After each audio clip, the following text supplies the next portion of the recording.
El nombre de Ptah significa el creador, soberano de todos los dioses por haber creado el mundo por medio de la palabra.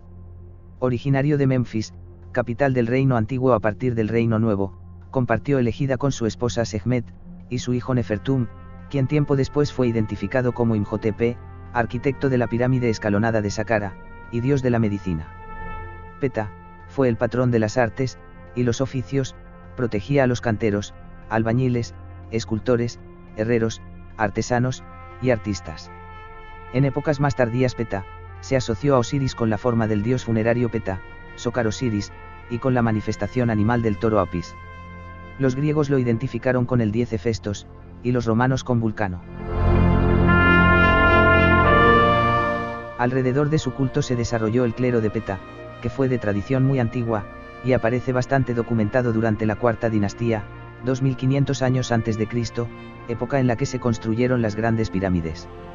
El origen de estos sacerdotes, hay que buscarlo en el campo de las artes y la arquitectura, pues se sabe que eran los encargados de supervisar las obras de construcción de pirámides y templos. El colmo sacerdote de Ptah era quien ostentaba el título de maestro constructor, y tenía a su cargo una serie de maestros artesanos, organizados en lo que podría ser el primer gremio, escuela o taller conocido en la historia. Al clero de Ptah también se le atribuye la práctica de los misterios egipcios, concretamente los llamados misterios de Isis y Osiris. Estos misterios, realizados bajo juramento de máxima discreción, estaban inspirados en la muerte y resurrección, en este caso de Osiris. Los iniciados en estos misterios eran sometidos a varias purificaciones y ceremonias ritualísticas que les permitían acceder progresivamente a los diferentes grados del conocimiento oculto. Gracias a las fuentes griegas conocemos la existencia de varias escuelas mistéricas y teológicas del antiguo Egipto que a menudo eran visitadas por sabios de todo el mundo, como Heródoto, los 7 sabios de Grecia, Arquímedes, Esopo o Hipócrates, que buscaban los prestigiosos conocimientos de los egipcios. Las más famosas eran las escuelas de Heliópolis, Memphis y Tebas. Está documentado que la escuela de Memphis, regida por el clero de Ptah, fue visitada por Platón, Simiao, Eyopión y Pitágoras, que según Jámblico fue de los pocos griegos que pudieron penetrar en Aditón, capillas interiores, para ser iniciado en los misterios de la religión egipcia. Sobre la escuela de Memphis hay que añadir que Hecateo de Abdera, autor de la obra perdida Filosofía egipcia de la Antigüedad, en la introducción afirma que el origen de la filosofía procede de Ptah, el dios creador de Memphis, y por tanto sus sacerdotes son los primeros filósofos de Egipto. Muchas veces los masones han oído decir que los orígenes de la masonería hay que buscarlos en el antiguo Egipto. A menudo la obra literaria El asno de oro de Apuleia, donde se describe la práctica de los misterios iniciáticos egipcios de Isis y Osiris, argumenta esta teoría debido a los paralelismos existentes con la tradición iniciática actual de mampostería. La tradición más aceptada también defiende que fue la Orden del Temple que exportó la antigua tradición mistérica egipcia en Europa.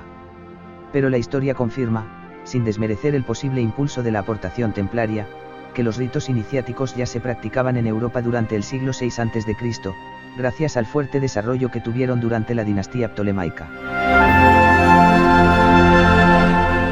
Entre este rito de inspiración egipcia que se practicaban en el Mediterráneo, destacan los misterios de Eleusis, los misterios órficos, los misterios de Samotracia, el culto a Cibeles, o el culto a Dionisos, entre otros. Hay que destacar que en el siglo I a.C. en Empúries, España, se edificó un templo dedicado a Isis y Serapis. Hay que recordar que Serapis es la versión alejandrina de Osiris y del toro Apis, ambos asociados a Peat. La existencia del culto a Isis en Empúries también debemos tener presente a la hora de buscar los orígenes del culto catalán a la Virgen de Montserrat, pues ambas diosas están asimiladas. Más allá de Apuleia encontramos muchas similitudes entre la mampostería y Ptah.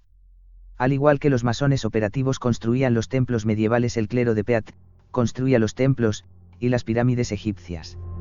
Estos dos colectivos estaban organizados en gremios y practicaban ritos iniciáticos basados en la muerte y resurrección.